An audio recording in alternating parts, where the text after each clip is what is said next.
चलिए डिस्कस करते हैं सारे क्वेश्चंस एक बार हमारे एएसपी और ऑक्सीजन वाले डीपीपी के।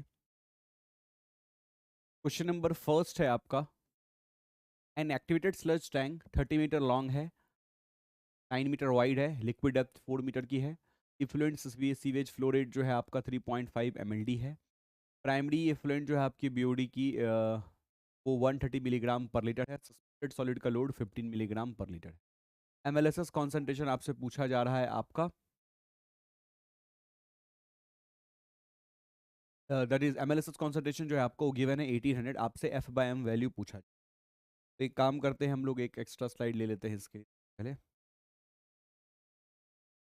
आप लोग को मालूम है एफ बाय एम का जो है वो Q into Y I divided by V into x.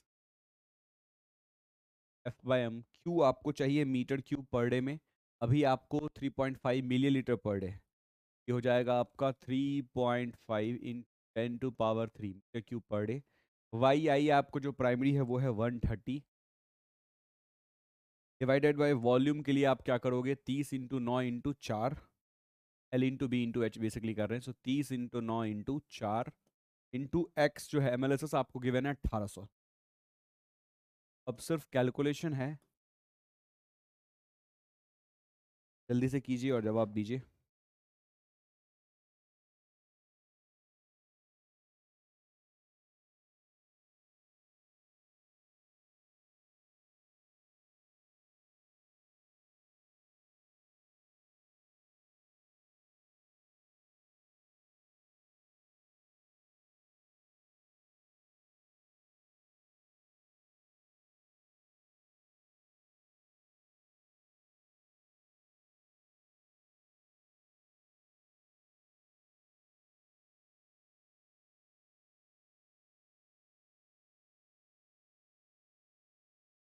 Zero point two three A inverse. According to this आपका जो राइट आंसर होगा कौन सी हो जाएगी, ऑप्शन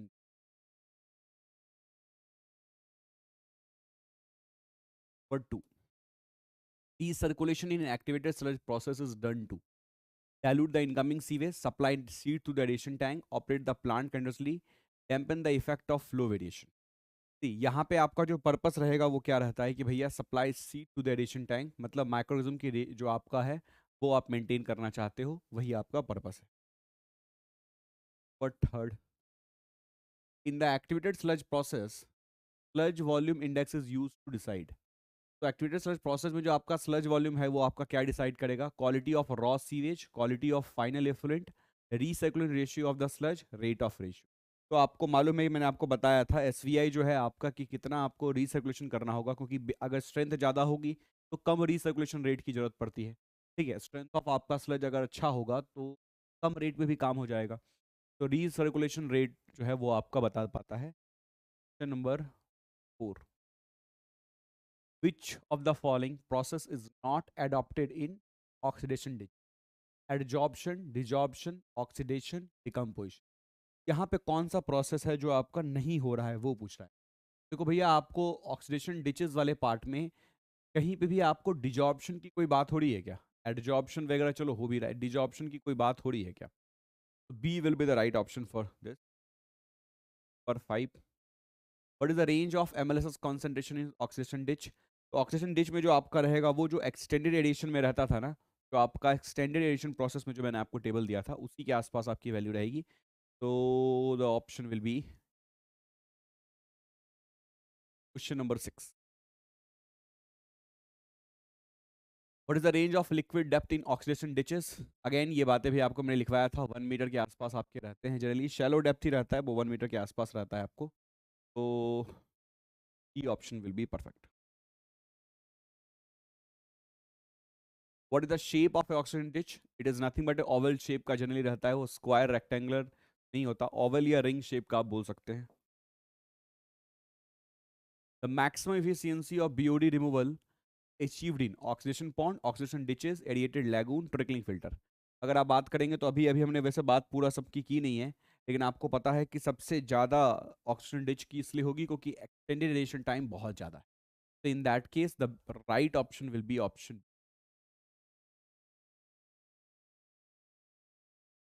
दो स्टेटमेंट है. When waste water is treated at oxidation ditch, anaerobic sludge digester is not required. Okay.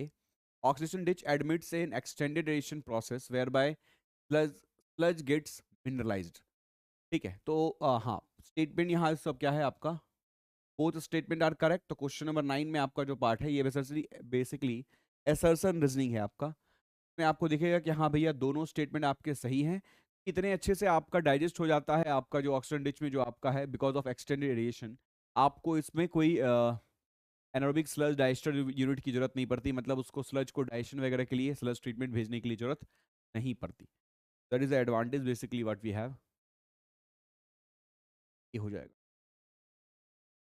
पर 10, in the oxidation ditches the excess sludge is taken to. Oxidation ditch में जो आपका स्लज रहेगा वो डायरेक्टली आप drawing bed की तरफ भेज देते हैं. तो 10 का आपका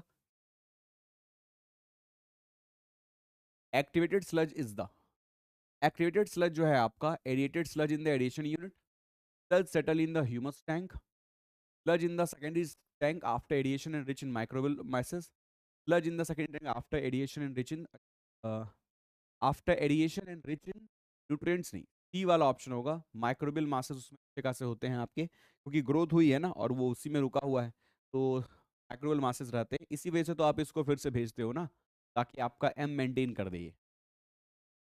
ये वाला पार्ट न्यूट्रिएंट्स अगर बचा हुआ ज्यादा रहेगा तो मतलब सही से आपका ऊपर प्रोसेस हुआ नहीं है.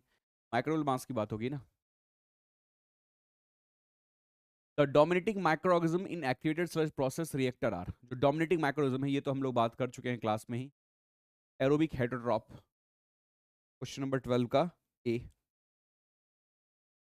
13, hydraulic retention time in extended addition activated sludge system. ये आप सब लोग पूछ भी रहे थे, तो आपको जो सबसे ज्यादा दिखे उसको पिक कर दो. 12 से 24 घंटे, 12 से 24 घंटे, ये मैंने आपको लिखवाया था. In an activated sludge process, the sludge volume index of a good sludge ranges between 50 से 150. 50 से 150 वाले पार्ट में यहाँ पे देखो रेंज थोड़ा कर दिया है, गंदा कर दिया है, बट कोई बात नहीं. आप 50 से 150 वाले रेंज में ये वाले को पिक कर लो, बी वाले को.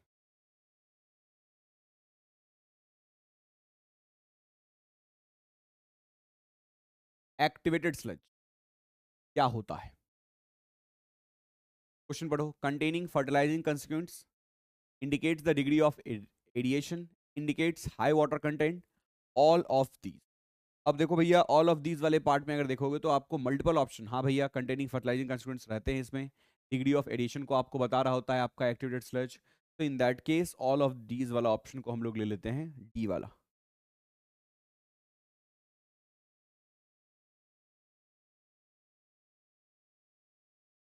Which of the following coagulants is singularly effective in producing sludge for the activated sludge process are?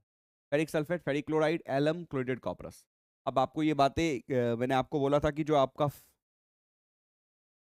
Ferrous वाला पार्ट रहता है, जो फेरस पे रहता है वो एज ए कोएगुलेंट यूज होता है. जब मैं बात कर रहा था वो यूज होता है, तो उसमें क्लोरेटेड कॉपरस वाला जो पार्ट है वो आपका ज्यादा यूज होता है. तो डी, क्लोरेटेड कॉपरस वाला जो राइट ऑप्शन होगा वो डी होगा. Number 17, activated sludge process is biological process. Biological process तो है ही. तो ये आपका कैसा है कि एरोबिक बैक्टीरिया का प्रोसेस है, कंप्लीटली एरोबिक बैक्टीरिया का प्रोसेस है. तो में एनारोबिक तो होगा नहीं, इधर भी आपको एनारोबिक है ये भी नहीं होगा, फैकुलेटरी भी नहीं, तो ऑप्शन बी ही आपका सही है.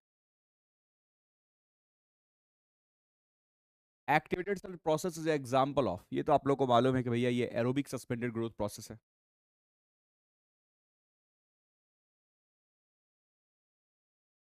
In an activated sludge plant rising sludge occur due to. Rising of sludge किस लिए होता है आपका, कि भैया डी नाइट्रिफिकेशन हो रही है आपके प्लांट में, जिसकी वजह से आपको जो है नाइट्रोजन फॉर्म हो रहा है, वो ऊपर जाने की कोशिश कर रहा है, जिसकी वजह से आपको राइजिंग ऑफ स्लज, जिसको आप ब्लैंकेट राइजिंग बोलते हो. Next question. In the activated sludge process the combination of liquid and microorganism undergoing addition is known as. तो जो एक्टिवेटेड स्लज प्रोसेस है जिसमें आपका लिक्विड और माइक्रोऑर्गेनिज्म का जो है जो आपको जा रहा है, तो आप क्या नाम देते हो ये आपसे पूछा जाए. उसको हम लोग बोलते हैं मिक्स लिकर, मिक्स्ड लिकर. ठीक है, ये वर्ड मैंने यूज किया था, मिक्स लीकर सस्पेंडेड सॉलिड. तो मिक्स लीकर में जो आपके सस्पेंडेड सॉलिड उसकी बात हो रही थी वहां पे, यहाँ पे उसको आप उसको क्या बोलेंगे जिसमें कॉम्बिनेशन हो लिक्विड का और माइक्रोऑर्गेनिज्म का, जो एडिशन की तरफ जा रहा हो उसको हम लोग mix liquor, that word we have termed as mixed. चलिए, तो आई थिंक सारे क्वेश्चंस हमने डिस्कस कर लिए। इजी क्वेश्चंस थे, फटाफट बन गए होंगे आपसे। 20 क्वेश्चन, हार्डली 10-15 मिनट्स आपसे लगा होगा आप लोग को बनाने में।